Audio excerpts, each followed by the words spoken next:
All right, what's up, guys? My name is Dylan. This channel is called Sincerity Era, and I initially started this as a brand, but now it's going to kind of move into political content, but also be a brand too. So the kind of origin of the whole name is finding truth and purpose in a world that is just absurd 24/7. So it's going to try to be mostly meme free. That's probably impossible, but yeah, this is not about goofy stuff all the time. So I figured I'd start with an introduction of where I've been politically.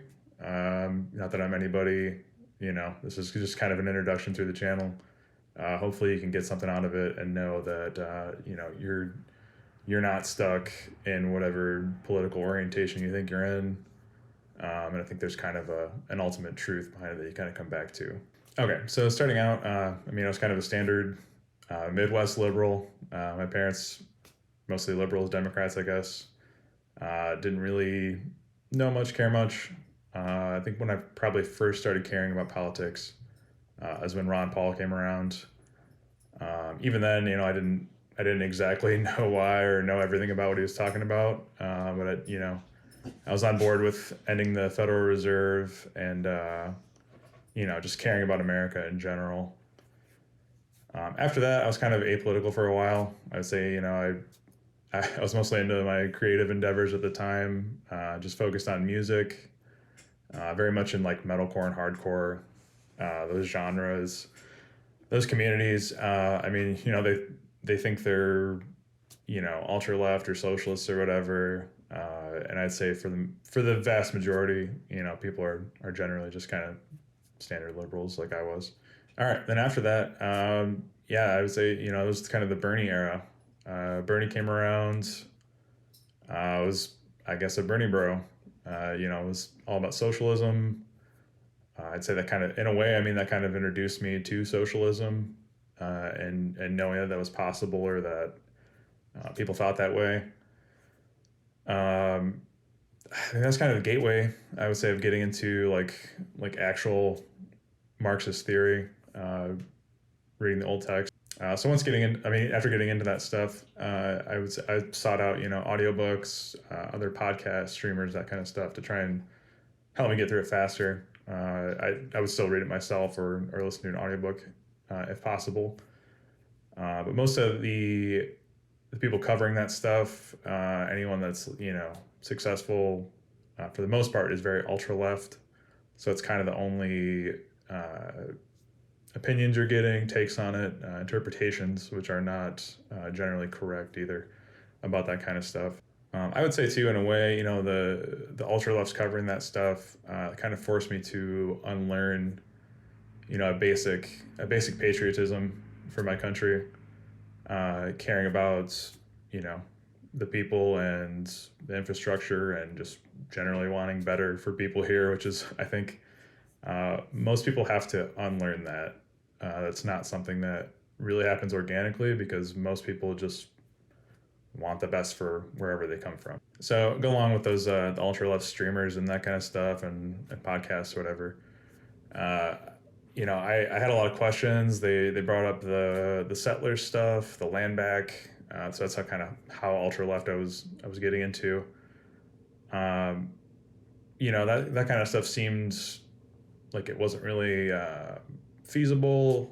So I had questions about it. I thought that was the correct take, but I didn't know the answer to it. I didn't know how that would go. So yeah, and then time went on. I kept going further, reading more text, and then I would say some other like real anti-imperialist streamers and content creators kind of pulled me off the edge of ultra leftism, and just in really engaging with the text too, and seeing them engage with it in a way that was much more in line with reality and what's true to Marxism and socialism and communism and all that kind of stuff. So yeah, more time went on. I got a more pragmatic view on socialism and the actually existing socialist countries. Kind of backed away from a lot of the culture stuff that I had learned during the Bernie days, trying to have the correct take on everything all the time. I got a lot more conservative, to be honest, which is just more in touch with what average workers want. Funny enough, that actually got me kicked out of CPUSA for, again, being, quote, too conservative and, telling them that organizing for Starbucks is what it really means to be a reactionary. That's probably a whole other video by itself. I think I'm going to do that as separate content of how I got kicked out. So yeah, now ultimately I would say, I care about a government run by and for the people, the workers of the US. I want to make real things again here and work with other countries to develop the world. Production and development matter. That's what counts. So again, I'm sharing this not to like jibber jabber and be all about me, but hopefully that somebody could kind of glean something from this and say, if they've been on a similar path, if there's a way to get back to what workers really want and to really be an expression of what people want, and what workers need here too. So you can end up ultra left. Hopefully you don't even get there, but it's possible to come back off of that and kind of get back to reality. So yeah, that'll be all for this video. Hopefully you learned something or found it valuable.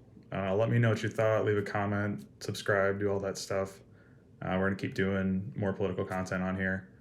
And yeah, let me know how the shot looks in the audio and all that kind of stuff. This is my first actual talking video, other than, that quick little typing one. So yeah, again, thanks for watching. This is Dylan, signing off. Later.